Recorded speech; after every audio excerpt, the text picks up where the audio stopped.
Vous n'êtes peut-être pas au courant, mais depuis le 1er septembre, Enedis, ex-ERDF, installe à Carcassonne les premiers compteurs Linky qui remplaceront petit à petit les compteurs actuels. L'opérateur prévoit de déployer 5000 compteurs dits intelligents sur la ville d'ici la fin de l'année. On va pouvoir faire des téléopérations, des opérations à distance, comme des relevés de consommation. Donc le gros avantage pour les clients, c'est que les consommations seront toutes basées sur des index réels et donc les factures seront basées sur des consommations réelles. Fini donc le rattrapage annuel qui peut coûter cher. Oui, mais voilà, ces informations sur votre consommation d'énergie seront transmises à distance par Enedis via la technologie CPL qui les transmettra ensuite à votre fournisseur d'électricité.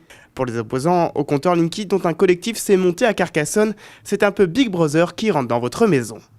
On va être maintenant complètement sous contrôle. Vous savez, Orwell a écrit 1984. On y arrive.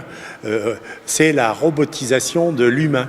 On va être complètement sous contrôle. C'est ce que certains appellent le transhumanisme.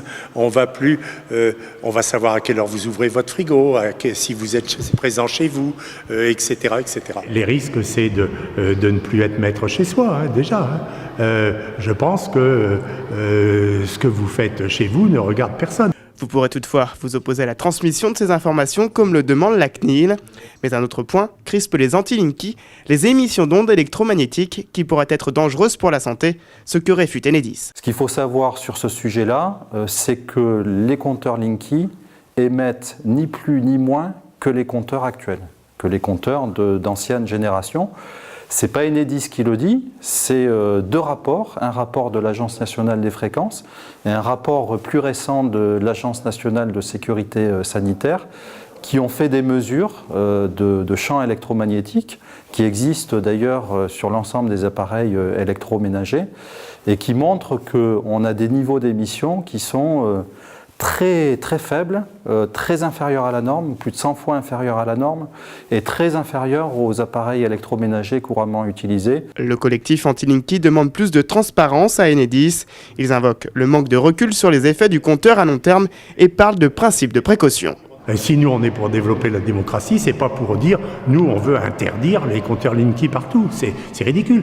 Choisissez si vous le voulez, mais après, il ne faut plus vous plaindre. On assume, on est responsable en démocratie.